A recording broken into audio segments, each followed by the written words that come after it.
Bienvenue sur la scène agro, un balado produit par Agro-Québec et présenté par FAC pour faire rayonner l'industrie agroalimentaire d'ici. Bonne écoute. Ici Lionel Levac. Peu à peu, les produits de l'entreprise Port Rang 4 dépassent les frontières de la région de la Naudière. Les grandes chaînes s'y intéressent. Cependant, la plus forte renommée se retrouve toujours dans la Naudière. Mais qu'est-ce que Port Rang 4 a de si particulier qui lui permet de maintenant compter sur une clientèle régionale fidèle? La notoriété est telle que l'on part souvent de Laval ou Montréal pour se procurer les viandes et préparations de Port Rang 4. J'ai fait ma petite visite dans la Naudière. Voici mon reportage. Chez Port Rang 4, on a pris en main la préparation et la mise en marché de la viande produite à partir de l'élevage familial. Et on est bien content de l'avoir fait. Marc-André Forget. Moi, je suis le propriétaire de l'entreprise Le Rang 4 à Saint-Ambroise-de-Kildare. Saint-Ambroise-de-Kildare, juste un petit peu en haut de Joliette, là. Oui, exact. Et vous faites quoi au Rang 4? On fait tout ce qui est bon. Mais là, on se trouve dans votre boutique, là. Tout est bon, effectivement. Il y a tellement de produits ici. Tout ça est fait ici. À la base, nous autres, on est producteurs de porc. Mes parents étaient producteurs de porc. On a commencé la transformation, ça fait à peu près une quinzaine d'années. Qu'est-ce qui vous a amené à ça, là, la transformation? Je vous dirais en grosse partie la crise du porc autour des années 2000. Moi, je sortais de l'école. J'ai gradué en 2000 du Collège McDonald. Suite à ça, ben là, on a commencé à faire un petit peu de mise en marché de produits frais, puis de fil en aiguille, aujourd'hui, on produit, on abat, on a notre propre abattoir, on a 2 usines de transformation où c'est qu'on fait des jambons, du bacon, crotons, saucisses. Ici, vous devez faire un petit peu de fumage de viande. Il y a une petite odeur de fumée, là. Ça sent bon. Ben, il y a des produits maison qui sont faits en magasin, là, qu'on peut pas faire en usine là, à cause des normes, là, comme le poisson. Dans le fond, on fait un saumon fumé ici qui est fumé à chaud. Fait que d'autres produits un petit peu de fumaison, puis beaucoup de mets cuisinés en magasin. Le reste, ce qui est fait en usine, est pas mal distribué à travers les chaînes ou dans d'autres boutiques spécialisées, mais on essaye en magasin de garder le côté artisanal le plus possible. Si on part de l'élevage, là, vous avez un gros élevage, un élevage important? Pour le contexte actuel, on reste un petit joueur. C'est mon frère qui gère les fermes. On était du type naisseur-finisseur à l'époque. Aujourd'hui, on a changé pour être plus spécialisé. Par contre, en adaptant les bâtiments, on est en mode présentement le win to finish, là, qu'on travaille plus de petit à plus gros. On travaille sur le stress en fait là, pour diminuer les passages d'une bâtisse à l'autre. Puis on s'est associé avec un éleveur, lui, qui ses maternités sont bien-être animal. Donc, vous ne faites plus de maternité comme telle? Non, depuis qu'on fait la mise en marché, on voulait être sûr de maintenir les normes de bien-être animal. Là, dans la région, on avait été, je pense, la première à participer au projet pilote sur le bien-être animal. On voulait rester un petit peu en avant dans le côté d'élevage. Fait qu'en se spécialisant comme ça, c'est une nouvelle méthode d'élevage. Ils appellent ça de wing to finish en anglais, c'est de la pouponnière à l'engraissement. Fait que de même, on travaille plus présentement, comme je disais, sur le stress des animaux pour essayer de garder une meilleure qualité de la viande possible. Du côté alimentation, je pense que vous avez adapté l'alimentation de façon à correspondre à ce que vous souhaitiez comme viande, là. Une époque, là, il y en a beaucoup qui mettaient des antibiotiques en préventif. Nous autres, on n'a jamais été sur ce côté-là. Je peux pas dire ce que les autres font, c'est pas correct parce qu'on est quand même vraiment bien structuré au Québec, là, sur tout ce qui est l'élevage, puis la production, puis tout. Par contre, aujourd'hui, nous autres, on essaye de, j'aime bien l'appellation agriculture raisonnée. Donc, c'est la pratique que vous avez toujours eue d'éviter les antibiotiques comme facteur de croissance, là. C'est ça, dans le fond, quand je parle d'agriculture raisonnée, c'est le moins de transport aussi possible. Toutes nos fermes puis l'abattoir, c'est à quelques kilomètres pour diminuer l'empreinte carbone, la qualité d'élevage aussi. Vous vouliez rentabiliser votre élevage comme tel et puis avoir le contrôle sur l'ensemble de l'activité? Une année, on était pas mal pris avec des fluctuations de prix. Puis en faisant ma mise en marché, il y a des périodes, c'est le fun, des périodes qui sont plus dures, mais au final, on contrôle plus le prix. On se met plus de pression à un certain niveau, sauf de l'autre côté, on est quand même fiers là, quand que les clients ils reconnaissent ce qu'on fait, puis nous autres, ça nous amène une stabilité des marchés. Le choix que bien des gens vont faire en préférant vos produits à d'autres, c'est que justement, il y a une traçabilité, on sait d'où ça vient et on sait comment c'est fait. Oui, Côté traçabilité, là, même en usine présentement, on investit beaucoup dans les systèmes là, de contrôle, les contrôles de rappel. Vu qu'on travaille aussi avec les chaînes, on essaie d'être en avance là-dessus. Le fait d'avoir nos élevages aussi, c'est pas mal plus facile de tracer les produits. On est capable de les tracer vraiment de la ferme jusqu'à la tablette. Le créneau de l'entreprise, c'est d'essayer de garder le côté artisanal. Par contre, en arrière de tout ça, il y a une partie qui est sécurité alimentaire. On investit beaucoup là-dedans. Le fait d'avoir nos élevages puis la structure d'opération des fermes, bien, ça nous permet d'être capable de tracer chaque produit jusqu'à la ferme. On investit beaucoup dans les systèmes de contrôle, justement, vu qu'on travaille avec des grandes entreprises. Ce qui fait un peu ma fierté de tout ça, c'est qu'on est capable d'offrir un produit qui est quand même de très, très bonne qualité, qui est fait un petit peu plus style maison, mais avec tout le côté traçable puis sécuritaire pour le client. Vous avez votre boutique, vous faites vos produits. Vous en produisez également qui sont dans la distribution, dans des chaînes alimentaires? Oui, il y a quelques produits qu'on peut retrouver en magasin qui sont vendus en plus grosse quantité. Parce que le défi, l'enjeu là, que j'ai dans mon entreprise, c'est qu'il faut que je sois capable de vendre toutes les pièces du cochon. Mais ça, il n'y a pas de problème. Là. Tout est bon dans le cochon. Oui, c'est ce qu'on dit. Mais c'est pour ça que sur chaque pièce de mon cochon, j'essaie d'avoir un produit transformé. On fait des crotons, on fait le boudin.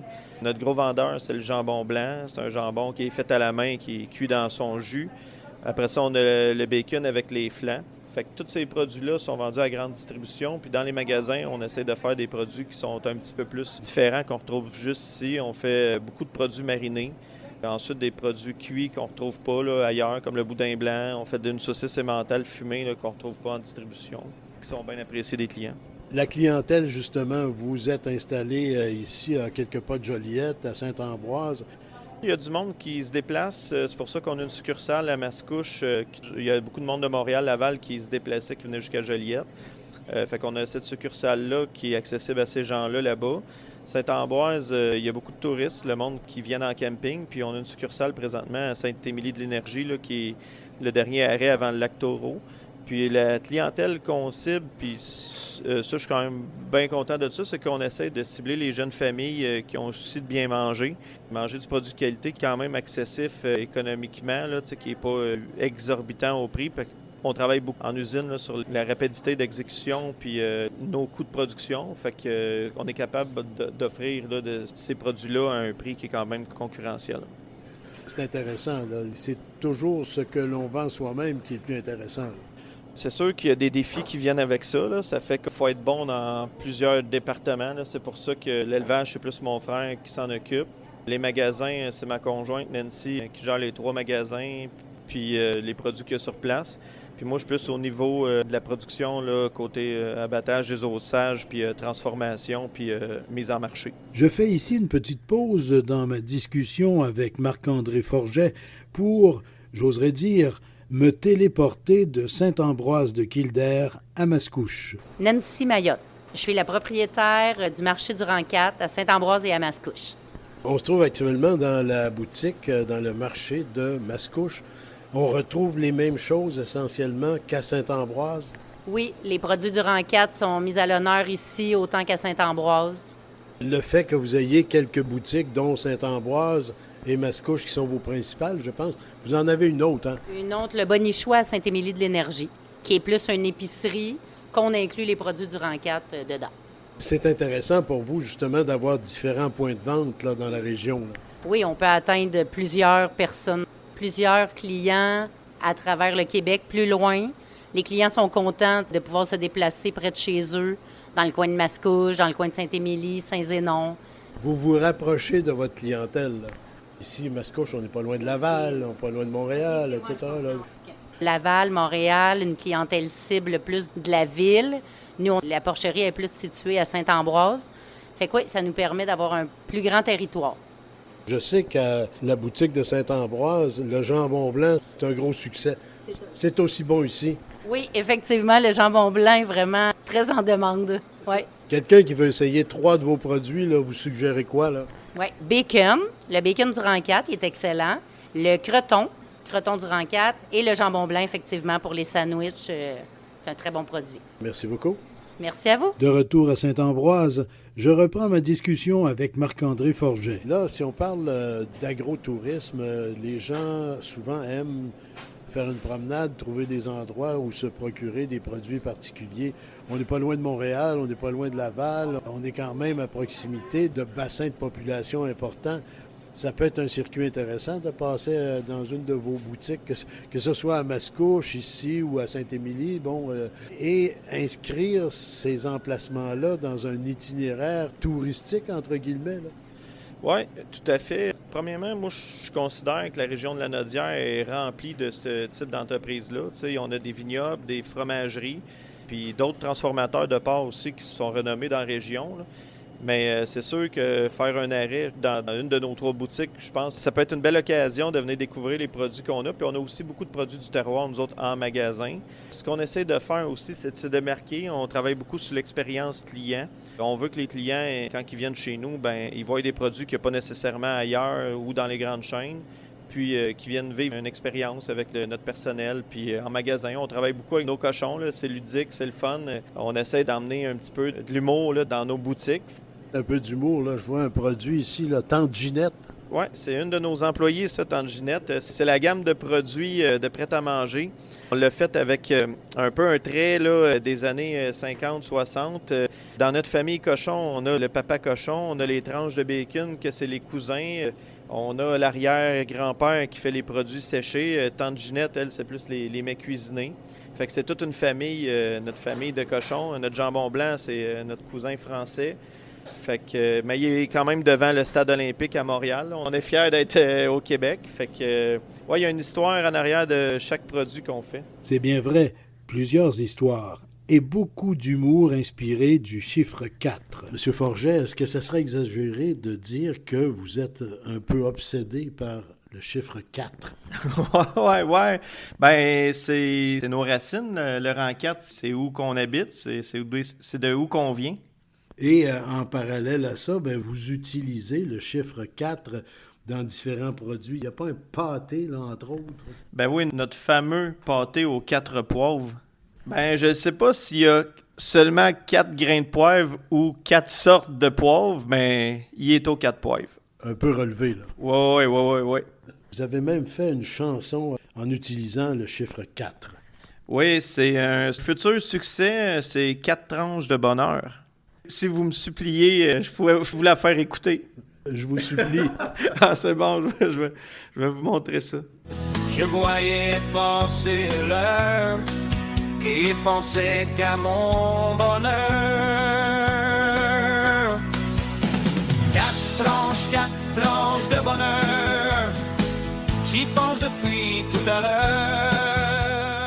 Un peu de sérieux quand même pour compléter mon entretien avec Marc-André Forget. Cette question de l'agrotourisme dont on parle, là, c'est aussi devenu un élément de motivation ou d'inspiration pour vous là, dans tout ce que vous avez planifié et réussi à mettre au point dans votre entreprise.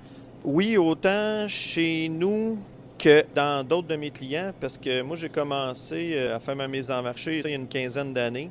Puis j'étais juste un petit peu où, pendant que ça commençait l'achat local, puis on a des augmentations à tous les ans parce que le monde sont de plus en plus fiers d'acheter des produits locaux. Fait que moi, je trouve que j'ai parti ça dans le bon temps. Mais oui, l'agrotourisme a beaucoup aidé au développement de mon entreprise.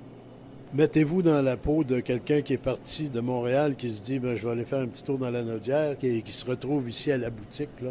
Qu'est-ce que vous lui suggérez d'essayer? Le jambon blanc. Ça fait 3 fois que vous m'en parlez. Ça, c'est vraiment votre spécialité? Ben oui, parce que c'est lui qui a vraiment fait connaître le rang 4. C'est un produit qu'on retrouve de moins en moins sur les tablettes. C'est un produit qui est faible en sel, qui est fait, on appelle ça de plein muscle. Là. Il n'y a pas d'émulsion, c'est vraiment la texture de la viande.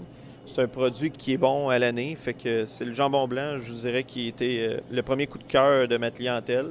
Puis après ça, tout ce qui découle des autres produits, le bacon, notre bacon fumé. Moi, j'avais été visiter des Amish en Pennsylvanie. Puis c'est après un voyage comme ça que j'avais bâti un fumoir plus artisanal, là, selon les normes, à l'usine. Puis il se démarque de ce qu'on retrouve en général.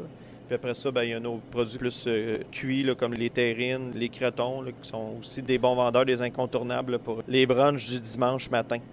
Bien sûr, on parle du jambon blanc. Quelqu'un se dirait, j'ai un repas avec mon jambon blanc, un autre repas consistant là, avec un beau morceau de porc. Là. Bien, on a toutes les gammes de produits de viande fraîche. Je vous dirais présentement, on est dans les seuls pratiquement ou rares là, à faire le tomahawk de porc. On s'est fait demander une exclusivité là-dessus des chaînes. On veut le garder pour notre clientèle parce que c'est une coupe un peu spéciale. On aimerait ça que le porc soit juste fait de tomahawk, mais c'est malheureusement impossible. Puis c'est une coupe qui est quand même le fun à manger sur le barbecue. On garde toute l'os de la côte levée et de la côte de dos. Ça fait que on appelle ça un long manchon, fait qu'il est plus long que ce qu'on retrouve dans les grandes usines à cause de notre méthode de désossage. Puis c'est un produit qui est finalement économiquement pas trop cher à cause que le porc est quand même accessible si on le compare au bœuf. Ça, je vous dirais qu'on est quand même fiers d'avoir développé cette coupe-là au rang 4. Là, on est dans les premiers à avoir commencé à mettre ça en marché. Je me tourne un peu à ma gauche. Là. Il y a toutes sortes de belles coupes. Le tomahawk, c'en est un exemple, mais vous avez des coupes particulières aussi pour d'autres morceaux, là.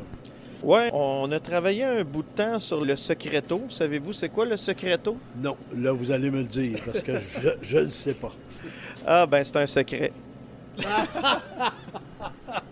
Ah bon, OK, je me suis essayé. C'est une joke. C'est un petit muscle qui est caché dans le gras de la longe. Il faut travailler pour le trouver. On a occasionnellement, parce que le monde se sont habitués à ça chez nous, ils le réservent. Le fait de travailler le cochon en entier, on a l'échine de porc que souvent au Québec, elle va s'en aller au Japon en exportation. Fait que ça, c'est des produits qu'on fait découvrir à nos clients là, de plus en plus parce qu'on n'en retrouve pas ailleurs au Québec, parce qu'ils sont dédiés à des marchés spécifiques d'exportation. Les joues de porc aussi, nous autres, on désosse le porc complet, fait que les joues, on en retrouve rarement aussi dans les supermarchés, fait que les joues de porc, le jarret, je pense que le jarret, c'est une pièce à découvrir qui est peu coûteuse, qui est très goûteuse. Et c'est tendre, c'est incroyable. Oui, fait qu'on travaille beaucoup le jarret. Puis ensuite de ça, on fait des pâtés, comme je disais tantôt, des pâtés des terrines. Là. Nous autres, on récupère toutes nos foies, nos bajous. C'est des belles recettes. J'avais engagé des consultants qui ont travaillé dans des grosses usines, puis des artisans français aussi, qu'on a développé des recettes ensemble. Là, je m'amuse beaucoup à essayer de développer des produits qui sont bons. Fait que c'est pour ça, d'un fois, vu que j'ai pas la prétention d'être un chef 5 étoiles Michelin, on va chercher un peu d'aide à l'extérieur pour améliorer des recettes, des procédés. Vous êtes à l'affût de tout ce qui peut être faisable avec votre matière première que vous avez à partir de votre élevage. Oui, je visite beaucoup. On essaye de ne pas copier le moins possible. Ce qu'on appelle des succès dans notre entreprise, j'aime mieux les laisser là.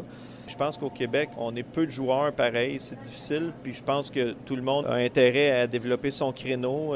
C'est sûr que chez nous, j'essaie d'être avant-gardiste sur certaines affaires-là, comme je disais tantôt, le secreto, les tomahawks. On essaie de... Tanginette aussi. Ben oui, tanginette.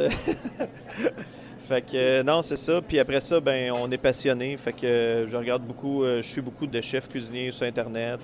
Je lis, on voyage, on se promène. Fait que on regarde un petit peu ce qui peut être fait, ce qu'on peut ramener aussi de l'extérieur. Bien, écoutez, M. Forget, moi, ça m'ébahit toujours là, de voir ça, des choses comme ça. Encore une fois, je suis dans la boutique, là, puis ça sent tellement bon, là, on aurait envie de se remplir un panier. Mais pensons aux gens qui sont susceptibles de venir vous voir.